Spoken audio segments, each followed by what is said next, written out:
ناظرین، تاریخ عالم اور تاریخ اسلام میں بہت کم ایسے مشہور فاتحین اور حکمران گزرے ہیں جن کو مسلمانوں کے ساتھ ساتھ عیسائی بھی عزت کی نگاہ سے دیکھتے ہوں اور ان کی بہادری، رحمدلی اور دانش مندی کے قائل ہو کر ان کی مثالیں دیتے ہوں۔ انہی عظیم ترین ناموں میں سے ایک نام سلطان صلاح الدین ایوبی کا بھی ہے، جو کہ ایوبی سلطنت کے بانی تھے۔ ان کا پورا نام سلطان صلاح الدین یوسف بن ایوب ہے اور وہ 1138 میں موجودہ عراق کے شہر تقریب میں پیدا ہوئے۔ ان کی قیادت میں ایوبی سلطنت نے مصر، شام، یمن، عراق، حجاز اور دیار باکر پر حکومت کی۔ سلطان صلاح الدین ایوبی کو فاتح بیت المقدس بھی کہا جاتا ہے، جنہوں نے 1187 میں یورپ کی متحدہ افواج کو عبرتناک شکست دے کر قبلہ اول بیت المقدس کا قبضہ چھڑوایا تھا۔ سلطان صلاح الدین ایوبی نسلاً کرد تھے اور 1138 میں کردستان کے اس حصے میں پیدا ہوئے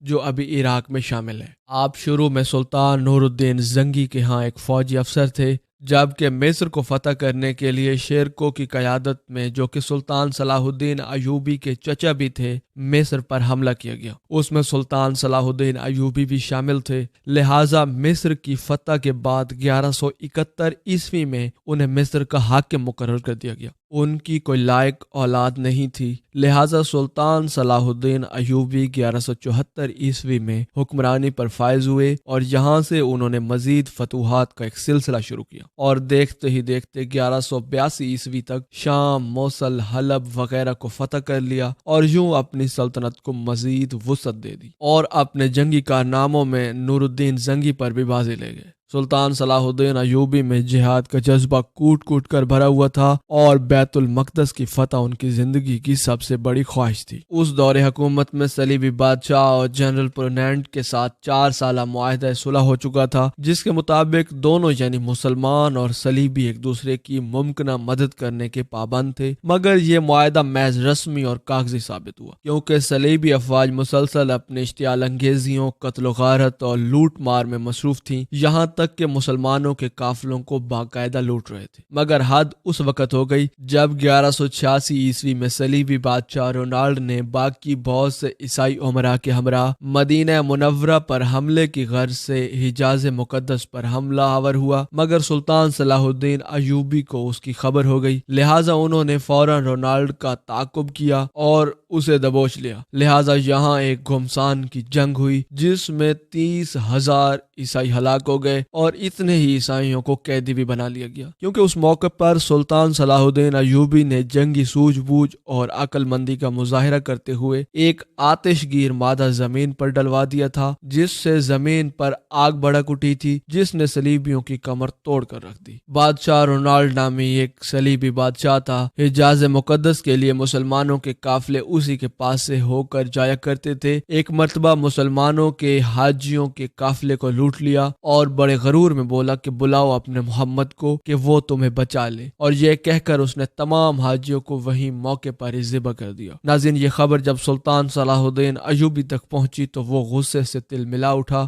اور اس موقع پر قسم اٹھا لی کہ جب تک میں ظالم کو اپنے ہاتھوں سے قتل نہیں کروں گا تب تک چین کی نیند نہیں سوؤں گا۔ اسی دوران تقریباً 3.25 سال کے عرصے تک سلطان کبھی کروٹ لگا کر نہ لیٹے، جبکہ زیادہ نیند ان کو ستاتی تو وہ خیموں میں موجود پائیدان کے ساتھ ٹیک لگا کر اپنی نیند پوری کر لیتے۔ ناظرین، دوسری مرتبہ اسے اچانک بادشاہ نے ایک مزید ناپاک حرکت کرتے ہوئے حجاز مقدس کی طرف اپنی فوج کے ساتھ لشکر کشی کی، مگر یمبو کی بندرگاہ پر پہنچنے سے پہلے اس نے موسمی حالات کا سامنا کیا اور اسے لگا کہ یہ اسے مزید آگے نہیں جا پائے گا، لہٰذا وہ اسی طرح واپس لوٹ آیا۔ ناظرین، سلطان صلاح الدین ایوبی کو صلیبی اپنی حکومت اور نسل کے لیے سب سے بڑا خطرہ قرار دیتے تھے، کیونکہ وہ ان کی ذہانت، بہادری اور جنگی حکمت عملی کے قائل تھے۔ لہٰذا اس بار انہوں نے 12 عیسائی بادشاہوں کا گٹھ جوڑ قائم کیا اور سلطان صلاح الدین ایوبی پر حملہ کرنے کے لیے نکل کھڑے ہوئے، جبکہ سلطان صلاح الدین ایوبی اکیلا ہی اپنی فوج کے ہمراہ لڑنے کے لیے نکل پڑا اور یوں حطیم کے مقام پر تاریخی جنگ ہوئی جس میں پورا یورپ سلطان صلاح الدین ایوبی سے لڑنے کے لیے نکل آیا، مگر پھر بھی انہیں سلطان کے ہاتھوں شکست کا سامنا کرنا پڑا۔ لہٰذا جنگ میں ہارنے کے بعد جب عیسائیوں کے یہ 12 بادشاہ سلطان صلاح الدین ایوبی کے خیمے میں پہنچے تو پیاس کی شدت سے سبھی بادشاہوں کا برا حال تھا۔ سلطان صلاح الدین ایوبی نے سبھی کو پانی پیش کیا سوائے رونالڈ کے، لہٰذا یروشلم کے بادشاہ ہیمفرڈ نے اپنا پانی بچا کر اس کو دیا۔ اس موقع پر سلطان نے ہیمفرڈ کو کہا کہ یہ پانی تم اسے دے رہے ہو، میں نہیں دے رہا، کیونکہ اسلام میں اگر آپ کسی کو پانی پلا دیتے ہیں تو اسے امن کی علامت سمجھا جاتا ہے، پھر آپ اس شخص پر ہاتھ نہیں اٹھا سکتے۔ اس موقع پر سلطان صلاح الدین ایوبی نے انکار کر دیا۔ اس کے بعد سلطان صلاح الدین ایوبی نے کہا کہ میں نے تیرے قتل کے 2 مرتبہ قسم کھائی تھی، ایک مرتبہ جب تم نے لشکر حجاز مقدس پر حملہ کیا اور دوسری مرتبہ جب تم نے حاجیوں کے قافلے کو لوٹا تھا اور کہا تھا کہ بلاؤ اپنے محمد کو کہ وہ تمہیں بچا لے، لہٰذا میں نے ان دونوں موقعوں پر قسم کھائی تھی کہ میں تجھے اپنے ہاتھوں سے قتل کروں گا۔ اور آج حضرت محمد مصطفیٰ صلی اللہ علیہ وآلہ وسلم کا ادنا سا غلام اس فریضہ کو سر انجام دینے لگا ہے، جس کے بعد سلطان صلاح الدین ایوبی نے اپنی تلوار اٹھائی اور رونالڈ کے گردن کاٹ، مگر گردن پوری طرح نہ کٹی اور ایک جانب کو لٹک گئی۔ یہ منظر دیکھنے کے بعد وہاں موجود تمام بادشاہوں پر کپ کپی طاری ہو گئی۔ ناظرین، اس جنگ کے بعد اسلامی افواج عیسائیوں کے علاقوں پر چھا گئی۔ حطیم کی فتح کے بعد سلطان صلاح الدین ایوبی بیت المقدس کی فتح کے لیے نکل کھڑے ہوئے اور ایک ہفتے کی مسلسل خون ریزی کے بعد آخرکار عیسائیوں نے ہتھیار ڈال دیے اور رحم کی درخواست کر دی۔ تمام فلسطین سے مسیح حکومت کا مکمل خاتمہ ہو گیا۔ بیت المقدس کی فتح سلطان صلاح الدین ایوبی کی سب سے بڑی خواہش تھی اور ان کا سب سے بڑا کارنامہ بھی تھا۔ انہوں نے مسجد اقصیٰ میں داخل ہو کر نور الدین زنگی کا تیار کردہ ممبر اپنے ہاتھ سے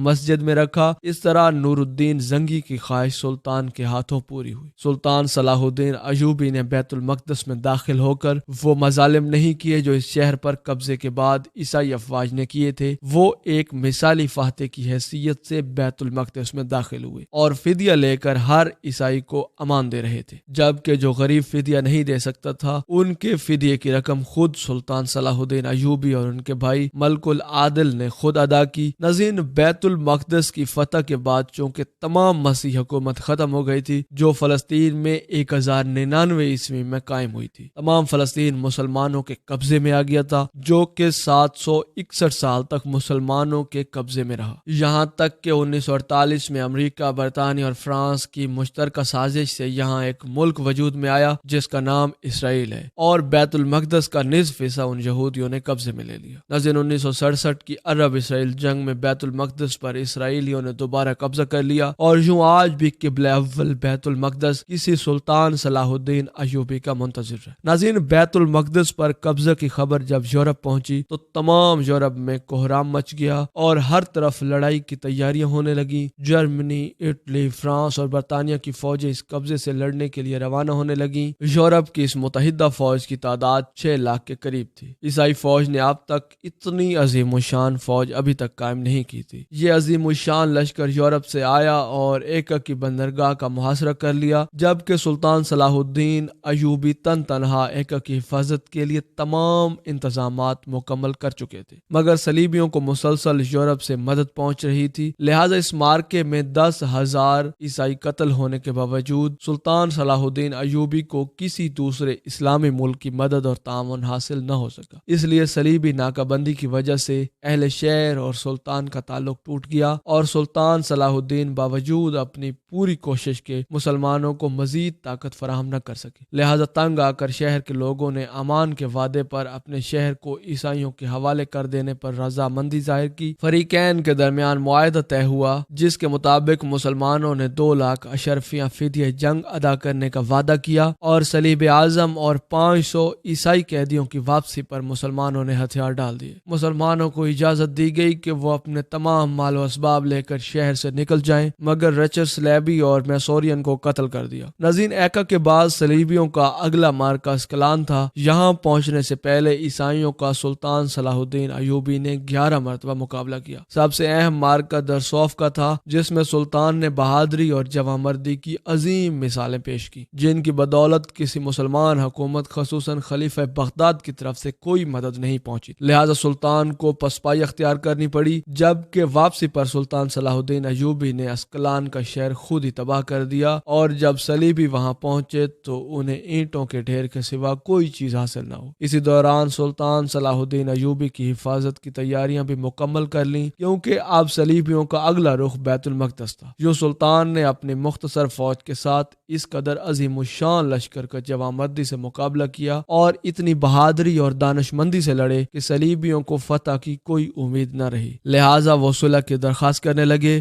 یوں فریقین کے مابین صلح کا معاہدہ ہوا، جس کے مطابق معاہدے کی 3 شرطیں رکھی گئی۔ نمبر 1، بیت المقدس مسلسل مسلمانوں کے قبضے میں رہے گا۔ نمبر 2، حفا، یافا یا ایکا کے شہر صلیبیوں کے قبضے میں چلے جائیں گے۔ نمبر 3، اسکلان آزاد علاقہ تسلیم کیا جائے گا۔ اور جو مسلسل صلیبی جنگ کا خاتمہ ہو گیا۔ اس جنگ میں صلیبیوں کو سوائے ایک شہر ایکا کے علاوہ کچھ بھی حاصل نہ ہوا اور وہ ناکام واپس لوٹ۔ صلیبیوں سے تیسری جنگ عظیم میں سلطان صلاح الدین ایوبی نے ثابت کر دیا کہ وہ دنیا کا سب سے طاقتور ترین حکمران، جبکہ بیت المقدس کی فتح کے بعد اس نے تمام اسرائیل زائرین کے لیے بیت المقدس کو کھول دیا۔ یوں زائرین کا ایک ہجوم بیت المقدس پر امٹ پڑا، لہذا صورتحال کو دیکھتے ہوئے خلیفہ وقت نے سلطان صلاح الدین ایوبی کو مشورہ دیا کہ پوری دنیا سے آنے والے زائرین کا ایک طریقہ کار واضح کر دیا جائے، چند ہی لوگوں کو یہاں آنے کی اجازت دی جائے۔ جبکہ اس کے جواب میں سلطان صلاح الدین ایوبی نے جواب دیا کہ لوگ پوری دنیا سے کئی سو میل کا فاصلہ طے کر کے یہاں زیارت کے لیے آتے ہیں، لہٰذا انہیں اس مقدس جگہوں کی زیارت سے روکنا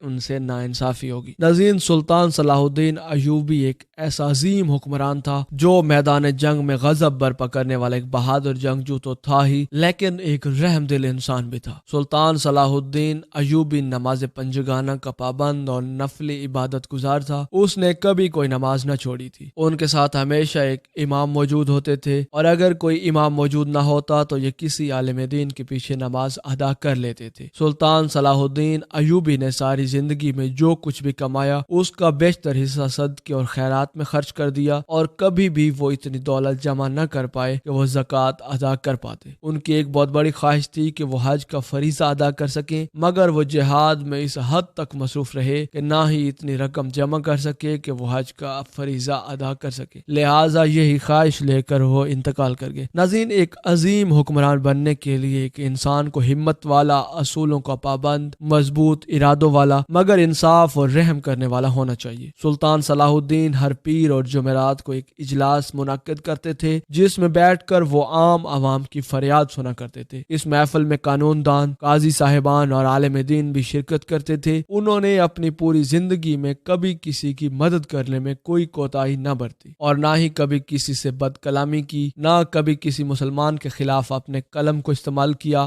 وہ اتنے زیادہ رحم دل تھے۔ انگریزوں کا بادشاہ رچرڈ، جو صلاح الدین ایوبی کا ازلی دشمن تھا، بیمار پڑا تو سلطان صلاح الدین ایوبی نے اس کی طبیعت معلوم کی اور ساتھ ہی پھلوں کا تحفہ بھی دیا۔ وہ صلیبی جو بھوک اور غربت کے ستائے ہوئے تھے، وہ ایک دشمن کی یہ اعلیٰ ظرفی دیکھ کر دنگ رہ گئے، لہٰذا یہی وجہ تھی کہ عیسائی ان کو آج تک یاد رکھتے ہیں۔ سلطان نے 57 سال کی عمر میں وفات پائی، اور ان کے انتقال کے وقت ان کی جائیداد کی کل قیمت 47 درہم اور 1 دینار تھی۔ انہوں نے اپنی نسلوں کے لیے کوئی دولت کے انبار یا اثاثے نہ چھوڑے۔ ان کی وفات کے وقت ان کا کل اثاثہ ایک گھوڑا، ایک تلوار، ایک زرہ، 1 دینار اور صرف 36 درہم تھے۔ یہ صرف اتنی رقم تھی کہ سلطان صلاح الدین ایوبی کی تدفین بھی ان پیسوں میں نہیں ہو سکتی، لہذا خلیفہ وقت نے ان کی تدفین کے اخراجات برداشت کیے۔ سلطان نے ساری زندگی اپنے لیے گھر نہ بنایا، کیونکہ وہ خیمے میں سپاہیوں کے ساتھ ہی سو جایا کرتے اور انہی کے ساتھ ہی کھانا کھایا کرتے تھے۔ ان کے دوست اکثر ان سے کہا کرتے تھے کہ آپ اپنے لیے بھی کچھ بنا لیں، مگر سلطان صلاح الدین ایوبی کا جواب ہمیشہ یہی ہوتا تھا کہ دنیا کا مال دنیا میں رہ جائے گا، میں کیوں ایسا مال نہ بناؤں جو مرنے کے بعد میں میرے ساتھ زندہ رہے اور قبر میں بھی مجھے زندہ رکھے، مجھے اپنے رب کے سامنے سرخرو کرے۔ ناظرین، سلطان صلاح الدین جن کی زندگی سے ہمیں بہت کچھ سیکھنے کی ضرورت ہے، وہ اسلامی تاریخ کے ہیرو تھے، جبکہ ہماری نئی نسل اور روشن خیال نسل ان کی زندگی کے بارے میں بہت کم جانتی ہے، کیونکہ آج ان کی مائنڈ پروگرامنگ اس طرح سے کی گئی ہے کہ ان کے ہیرو سپر مین، بیک مین یا اس طرح کے دوسرے کارٹون کریکٹرز ہو چکے ہیں جو کہ محض تصوراتی ہیں، حقیقی دنیا میں کوئی وجود نہیں رکھتے۔ ہم نے اپنی اسلامی تاریخ کے ہیروز کی زندگی کو فراموش کر دیا ہے، ان کی زندگیوں سے سبق لینے کی بجائے ہم نے ویسٹرن کلچر کو فالو کر لیا ہے، اور یہی وجہ ہے کہ دوبارہ اب تک کوئی سلطان صلاح الدین ایوبی نہیں آ سکا۔ تاریخ گواہ ہے کہ جو قوم قوم اپنی تاریخ بھلا دیتی ہے وہ خود ہی صفحہ ہستی سے مٹ جاتی